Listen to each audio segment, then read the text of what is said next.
नमस्कार विद्यार्थी मित्र हो.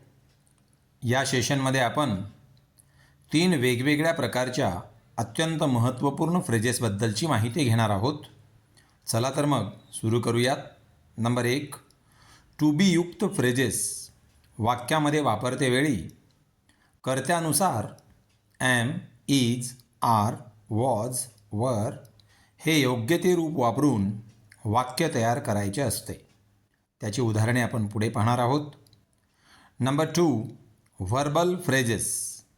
वाक्यात या फ्रेजेस वापरते वेळी व्हर्बचा योग्य तो काळानुसार बदल करून वाक्य तयार करायचे असते. याचेही उदाहरण आपण पुढे पाहणार आहोत. आणि नंबर 3, प्रिपोजिशनल फ्रेजेस. वाक्यामध्ये वापरत असताना यामध्ये कुठलाही बदल न करता वाक्यामध्ये जशाच्या तशा वापरावयाच्या असतात.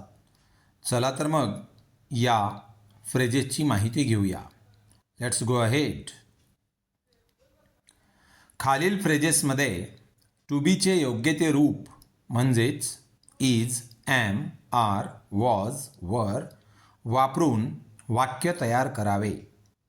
उदाहरणार्थ, to be a part and parcel अशी फ्रेज आपल्याला जेव्हा विचारलेली असते तेव्हा त्याचे वाक्य कसं बनवायचं पहा. मोबाईल इज, टू बीच्या ऐवजी आपण तिथं इज वापरलेला आहे. Mobile is a part and parcel of our life. लक्षात आलं विद्यार्थी मित्र हो. तर या दिलेल्या फ्रेजेसचा तुम्ही वाक्यात उपयोग करून पहा, सराव करा.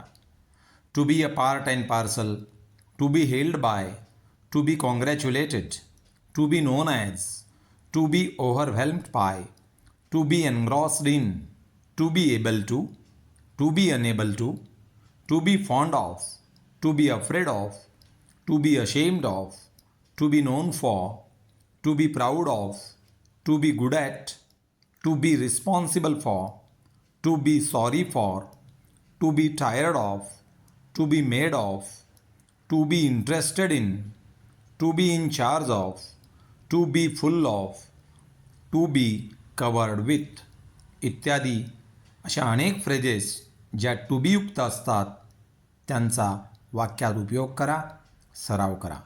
पुढे जाऊया.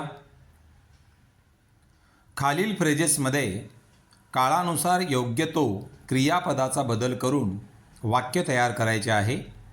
Change verb form. ज्या व्हर्बल फ्रेजेस आहेत त्यामध्ये V1, V2, V3, V4 आणि या फ्रेजेस आपण कुठल्याही काळामध्ये वापरू शकतो. For example, make fun of या ठिकाणी मेक हे क्रियापद आहे. त्याचं उदाहरण पाहूया. He makes fun of beggars. Simple present टेन्समध्ये वाक्य बनलेलं आहे. He has made fun of beggars. Present perfect, he is making fun of beggars.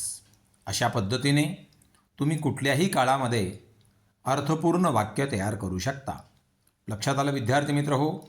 दिलेल्या सर्व फ्रेजेस वाचा आणि त्याचा वाक्यात उपयोग करा. पुढे जाऊया. आता आहेत प्रिपोजिशनल फ्रेजेस. खालील फ्रेजेस वाक्यात वापरते वेळी त्यात कुठलाही बदल न करता जशास तशा वाक्यात वापरावयाच्या आहेत.